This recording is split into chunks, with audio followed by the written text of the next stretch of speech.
History does not always arrive loudly. Sometimes it begins quietly, in stories told by elders, in memories passed from parent to child, and in determination of people who refuse to let their past disappear. Echoes of a Legend, The Chronicles of Onicha-Olona, is a phenomenal book of those quiet beginnings that has grown into something very powerful. This book is not just the history of Onicha-Olona. This book is not just the work of one person alone. It is the result of a family coming together, led by Dr. Ikechukwu Odikpo and his siblings, to gather oral traditions, written records, and shared memories, and to preserve the story of a people. Their intention was simple but profound: to ensure that the voices of the ancestors of Onicha-Olona are not lost to time, but to continue to speak to future generations. It's like 3-4 books in one. So we say the Echo of a Legend, that's my father, Ekoyi. The Chronicles of Onicha-Olona, about his town, and his achievement, all this, the migration from Benin down to the Igbo territory area and across the Niger. And this book is a historic book that is about our migration from Benin Kingdom, or the ancient Idu Kingdom. Idu Kingdom, as it is, was not it's not the present Benin, but it was called Idu. And Idu was populated by not just the Benin people, but also the Igbo people. I can tell you that, anything in that book is genuine and authentic. It was one of the best loved Olonites.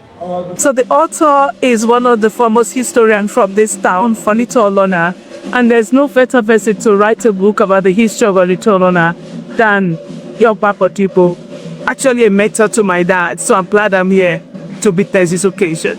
And at the center of this work is the life and legacy of Sir Michael Azukaego Odikpo, KSM, an educator, a community leader, and above all, a guardian of history. As far back as 1946, driven by curiosity and a deep sense of responsibility, he began documenting the heritage of Onicha-Olona.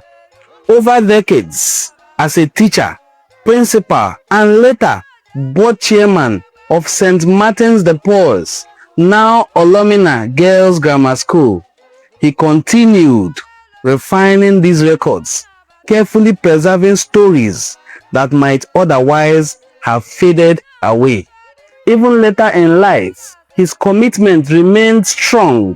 In 2004, he returned to his work again with renewed diligence, expanding and verifying the accounts that now form the foundation of this phenomenal book.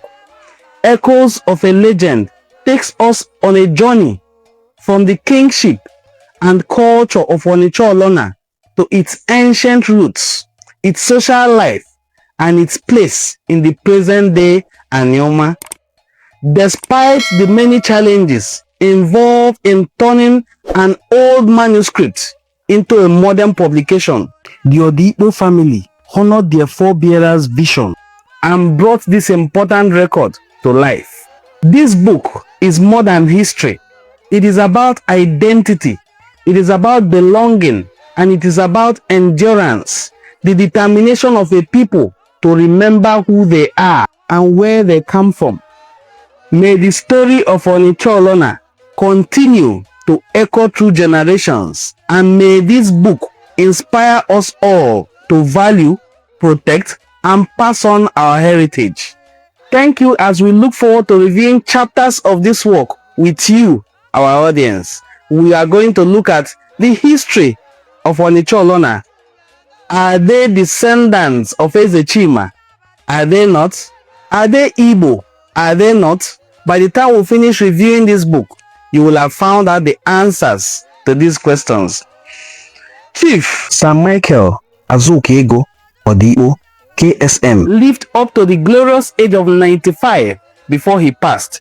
This book was unveiled by the former governor of Delta State, His Excellency Senator Dr. Ifeanyi Tokowa, on the 26th of December, the year 2025. It is still a fresh book, but I had gotten my hands on it and we are going to review it together. Thank you and see you in the book reviews. A language only survives when people actually use it. If we don't speak Igbo out loud, share it, and then show it off, who is going to keep it alive for the next generation? And that is exactly why this month is Igbo Language Awareness Month. And Voice of the East is launching the Igbo Get Ready With Me Challenge. We want to see you getting ready completely in Igbo. No English, just you speaking Igbo confidently and having fun with it. And yes, there's money on the line. Big money. There's 1 million naira for first place, 500k for second place, and 200k for third place. So here's how winners are picked. We're looking at TikTok and Instagram. Check in shares, like, comments, all the engagement. Your content must be original and fully in Igbo, and you have to follow our pages, of course. Winners drop at the end of February. But listen, this isn't about being perfect. It's about showing up, being proud, and making Igbo visible. So grab your phone, record your Get Ready With Me video in Igbo, and let's show the world our language, our vibes, our culture this February.